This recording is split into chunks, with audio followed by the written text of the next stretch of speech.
Welcome back ناظرین. ابھی کچھ دنوں قبل الیکشن سے قبل ایک اہم معاملہ جو کہیں دبتا دکھائی دے رہا ہے اور اس کے اوپر بڑی ڈیبیٹ ہو رہی تھی کہ ایک بڑی تعداد ہے طلبہ کی جنہوں نے امتحانات دیے اور اس کے بعد جب ان کے پاس نتائج معلوم ہوئے تو وہ فیل ہو گئے. سیاسی جماعتوں کے رہنماؤں نے بھی طلبہ سے ملاقات کی. اس میں انہوں نے کہا کہ طلبہ یہ بتاتے ہیں کہ ہم جب پرانے امتحانات دیے تو ہمارے 80 مارکس تھے اور اس کے بعد جب دوبارہ رزلٹ آیا دوسرے اس میں تو جو نتائج ہیں وہ بہت مختلف نکلے, بہت ساری جگہوں پہ فیل ہو گئے. اس کے اوپر کمیٹی نے اپنی ایک رپورٹ پیش کی ہے, اس کے اندر کچھ انکشافات ہوئے ہیں. اس حوالے سے وہ تفصیلات ناظرین آپ تک پہنچانی ضروری تھی. ہمارے رپورٹر ہیں K21 نیوز کے زہیب, ان سے تفصیلات جانتے ہیں. زہیب, یہ رپورٹ جو آئی ہے سامنے, اس میں کیا کیا انکشاف ہوئے ہیں, کیا باتیں سامنے آ سکی ہیں؟ طلبہ تو ابھی بھی پریشان دکھائی دیتے ہیں. اچھا دیکھیں علی رضا کہ جو کمیٹی کی آپ بات کر رہے ہیں, یہ کمیٹی سندھ گورنمنٹ کی جانب سے دو صورتحال میں بنائی گئی تھی.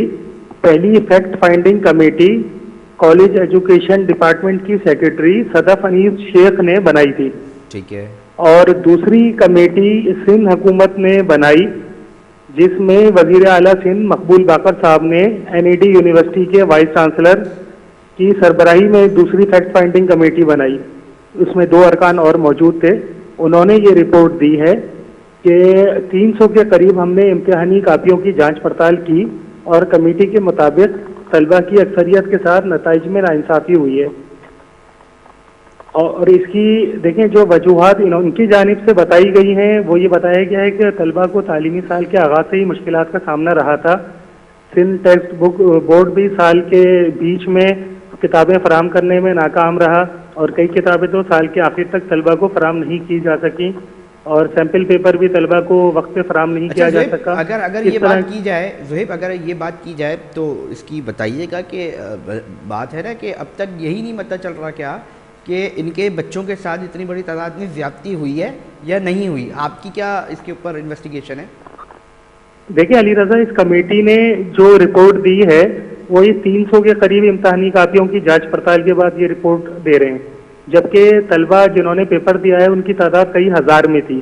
اگر اس چیز کے فائنڈنگ صحیح طرح سے کرنی ہے تو یہ صرف 300 کاپیوں کی جانچ پڑتال سے معاملہ تو حل نہیں ہوگا. بالکل.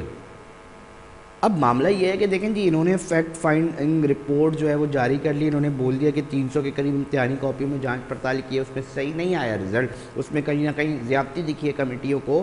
اب ہوگا کیا زہیب آگے؟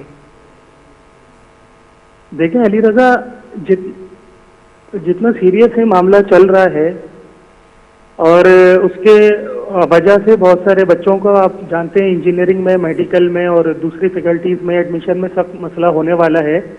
وزیر اعلیٰ صاحب سے ایک بار جب اس بارے میں بات کی گئی تو انہوں نے ایک بار کہا کہ اگر فیل ہو گئے تو کیا کر سکتے ہیں, فیل ہو گئے. بالکل ٹھیک ہے, یہ کمیٹی بنا دی گئی اور NED کے جو VC ہیں ڈاکٹر سروج لودھی, وہ بڑے قابل انسان ہیں, ان کی سربراہی میں جو اب انہوں نے اس چیز کو ایکسیپٹ کیا ہے کہ یہ بورڈ آفس کی جانب سے یہ پرابلم ہوا ہے, لیکن اس کا کوئی ابھی تک لائے عمل طے نہیں کیا گیا کہ ان بچوں کے ساتھ کیا ان کو دوبارہ کاپیز کو چیک کیا جائے گا تمام یہ ہزاروں بچوں کی, یا نمبر کوئی گریس مارکس دے کے بڑھا دیے جائیں گے, یا کیا اس کے اوپر لائے عمل طے کیا جائے گا.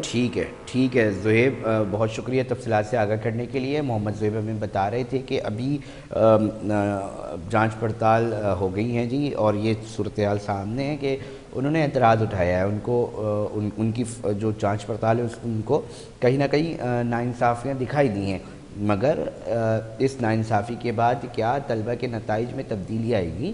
جو فیل ہو چکے ہیں ان کو پاس ڈکلیئر کیا جائے گا, اور یہ کب تک کیا جائے گا, کیسے ہوگا؟ اتنی بڑی تعداد ہے, 300 چلے پتہ چل گیا ناانصافی ان کے ساتھ ہو جائے گا, باقیوں کے ساتھ جو کلیم کر رہے ہیں کہ ہمارے ساتھ بھی زیادتی ان کے ساتھ کیا ہوگا؟ ایک بہت بڑا سوال ہے.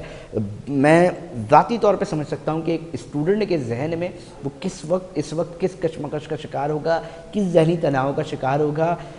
بہت تکلیف میں ہوں گے ان کے پیرنٹس بھی. یقینی طور پہ ہم کوشش کریں گے کہ ایک بار پھر سروش لودھی سے بھی آپ کی بات کرائیں اور اس کے اوپر جو ہے وہ بات چیت ضروری ہے کیونکہ ایک بہت مستقبل کا سوال ہے. ناظرین پروگرام کا وقت جو ہے وہ اختتام کی طرف پہنچ چکا ہے. اپنے میزبان رضا کو دیجیے اجازت, ہم پھر حاضر ہوں گے اور کوشش کریں گے کہ اسی طرح شہر کے جو ایشوز ہیں وہ اس پروگرام میں نشر کریں اور آپ تک مکمل معلومات جو ہیں وہ فراہم کر سکیں. اپنا بہت خیال رکھیے گا. اللہ نگہبان.